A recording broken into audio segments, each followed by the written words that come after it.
Now, we'll come back to you in a second, John, but you went to what used to be Arthur Morgan country and now is about to become Gerry Adams country. Gerry Adams, the Sinn Féin candidate in County Louth. There is a better way and make a stand is their slogan. So I started in Dundalk and I couldn't find the offices at the beginning. They were kind of behind a red door, up a long staircase towards the tea and biscuits with a bathroom that had no mirror in it, which I said this might be reflective of what is to come. And the wind was blowing outside and the rain, but the Sinn Féiners would see that as a new gale and a new tornado in under the door. And I had never met Gerry Adams before. I'd only met him ever through the media. I'd never shook his hand. I'd never been in a room with him. I'd never met people who really had met him and knew him. So it was an interesting exercise historically for me as well, because I was at school in Cavan in '69 when the Irish Army came and set up camp on the grounds of the school. So that's for me when the North began. But my mother's also from Newry and lived in Omeath. So I kind of knew County Louth, which is what they call the hidden Ulster. Anyway, we all stood around and waited for Gerry, and he arrived, tall and elegant, with a lovely red scarf, and graceful and lean, very determined look and a determined kind of handshake, and efficient, and looked straight at me, and doesn't look like a fellow who'd flounder at all, and shook my hand, and good to meet you. I noticed in some of the coverage, I mean, he was shown climbing up a lamppost. Oh, no problem. And then he ran up a driveway. Absolutely. In another television image, and I'm wondering, is this kind of saying, yes, I am vigorous, I am young, I am, you know... Yes, and don't let the badger beard put you off. You know, there is a moment of tremendous gait and grace, and he's a spring in his step, and he's no awkwardness about going in gates and going over walls and behind ditches. He's extremely good at this. Anyway, the first thing I heard was, my shoes are letting in. So we had to go and get a new pair of shoes, because on the canvas you can't have your shoes letting in. So shoe-in came to mind, and all those heavy crabs. Off we went anyway to find the shoe shop in Dundalk, and I got a chance to speak to him. And, you know, he knows the territory well. Let nobody think, you know, that he's jumped over a hedge in Dundalk and he doesn't know where he is. He does. This territory is the territory, as he told me, of Ledwidge and Queen Maeve and the Brown Bull and the Cooley Mountains and the Mourns and Cuchulainn and the Tain Bochulia and the Ulster heritage of his feet. And I suppose the Ulster heritage that ignited him as a young man. And we walked through Dundalk, we found the shoe shop, we're trying on the shoes, and he puts on this kind of, when I said to him, you look, hey, farmer's feet now in those shoes, Gerry, big pair of brown shoes. Photographers everywhere, smiling, able for everybody, on the street. People stopped in awe, and in a certain angst, he was equally as mannerly to the people who didn't want to shake his hand as those who did. There was the crying babies, there was people running across the street to say hello, and I knew because of the way he was speaking, that you were in the company of a social historian. And everywhere he goes, there's a story, there's an idea. And he told me about Dundalk and small businesses and Castle Bellingham and the post office closing down. And he told me about his love of history that began in Barrack Street. And he became Barrack Street in Belfast, where a young history teacher came in and started telling him about the names of rivers and streets and towns and where history began for him. And he says to me, history, he says, is not about events. History is about good deeds and we people. So I thought, this is going to be very interesting now. This is going to be an interesting historical... Deeds. I mean... I know, the but history you of Sinn Féin is mixed in that regard. Oh, completely. And I speak this with a complete objectivity, because I had to try and not pull down a canvas, but try to meet the man today, in our time, in 2011. Although that sometimes, I'll talk about that later, maybe his Achilles heel, that he's a tendency to example history all the time, history across the border, which is not necessarily ours in the south. But I was in the company of a social historian, and I was in the company of a great... Now, back to you. Yeah, yes. There's a different sort of... Yes, I hear what John is saying. There's a different kind of internalisation, I suppose, with Gerry Adams. We started at the Canvas Riverside Crescent and the Lennon Melia Court, which was called after volunteers. So obviously we were in Sinn Féin territory. Although many of one other estate was a Fianna Fáil estate, but had changed their minds, because most of the rapport at the door was Fianna Fáil did nothing for me, so they were going to vote Sinn Féin. Most of the people were very receptive. We were in deprived areas, if you like, people who had seen their no money, job losses, universal cuts. One woman was so glad to see him that she sent him upstairs to wake her son out of the bed. The wind blew and the rain blew, and we went from door to door. He was extremely able at the doors. If people didn't want to shake his hand, he said that was all right, because he's used to the kind of abuse that came with his own territory in the north. Every gate was mannerly closed. Every door was knocked in a mannerly way. Every bell pushed in a mannerly way. If people didn't come to the door or weren't there, there was a note left. And and his thoughts all the time was about Europe and about the banks. The whole thing was about Europe and the banks and what he would call the criminality of compliance, you know, with those who sat back and let it happen. And he says, if I can do one thing, he says, and I can do it, and if nobody can do it like me, I can negotiate. That's his whole premise, because he's years of it. And he said, I would never go cap in hand to Europe the way other politicians have gone.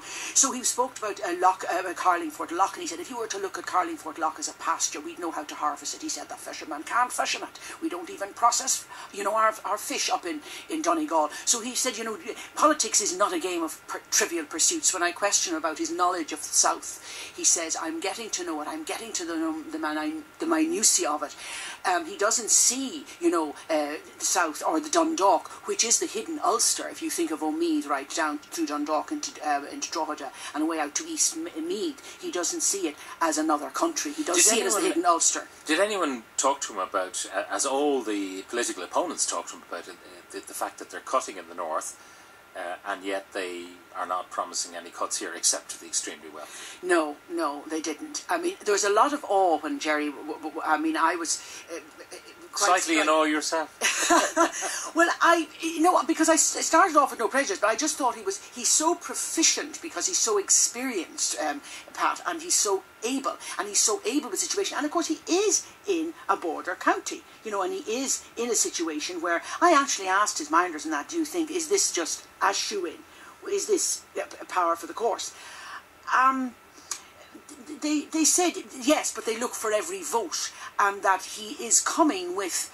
But he's coming, you see, the dilemma for me is, and maybe the dilemma for some people who did sort of stop and didn't want to shake his hand, was what is it about the South that can offer him? Is he coming with an old history? Is he coming with something else where we have moved on? Is the United Ireland something that is not part of the European, you know, philosophy?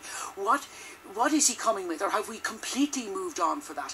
When people give out about their economic policies, which a lot of people give out about Fianna Fáil, or give out about Sinn Féin's economic policies, what about Fianna Fáil's economic policy? Look at the state we're in. So a lot of these arguments, you know, get floundered because we have nothing. This government has left us with nothing, have left us on the floor economically, and has left us with a lack of trust. He believes in standing up, being a leader, getting back belief, that if you haven't got belief, you can't go forward. And there's a philosophy coming with him. That is, and of course, Fianna Fáil have left a major gap, you know, for young people, because young people are taken with. I mean, if I was young and listening to Pearse Doherty at the rally, or listening to him at the rally in the Fairways Hotel that evening, I would say, where do I sign? Now they are quoting Wolfe Tone, Pádraig Pearse, the great deal, Bobby Sands. But you know, if I was young and I hadn't been through the war and through the troubles, I would be saying, where do I sign here? Because the gap of trust, and you hear young people talk like this, the gap of trust that politics has waylaid the trust. You wonder what would happen in that constituency if Dermot Ahern had decided to run again. Sure, he couldn't have. How could he? Well, he could.